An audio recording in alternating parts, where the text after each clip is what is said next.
উত্তর কোরিয়া পারমাণবিক প্রতিরোধ ক্ষমতায় প্রদর্শন করলো আবার। এবার পশ্চিম উপকূলের জলসীমা এলাকায় ক্রুজ মিসাইল উৎক্ষেপণ করেছে উত্তর কোরিয়া।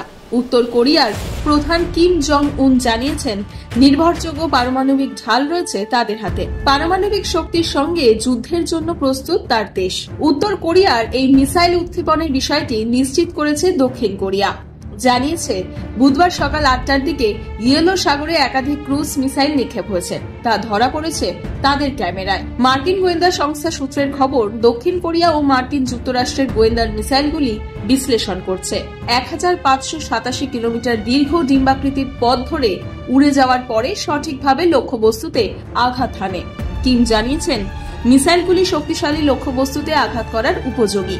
তিনি আরও বলেছেন, পারমাণবিক শক্তির আরও পূর্ণাঙ্গ যুদ্ধ প্রস্তুতি এবং তাদের ব্যবহারের জন্য পূর্ণ প্রস্তুতি এটাই। দক্ষিণ কোরিয়া এবং মার্কিন যুক্তরাষ্ট্রের মধ্যে মার্চ মাসে শুরু হচ্ছে একটি বড় সামরিক মহড়া, ফ্রিডম শিল্ড।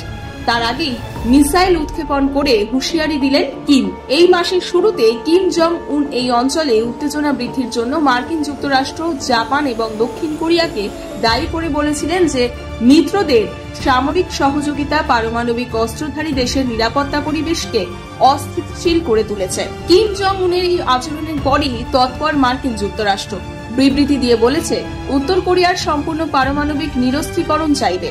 রাষ্ট্রপতি ডোনাল্ড ট্রাম্পের অধীনে উত্তর কোরিয়ার সঙ্গে কোনো দর কষাকষি করা যাবে না, পাল্টা জবাব দেওয়া হবে।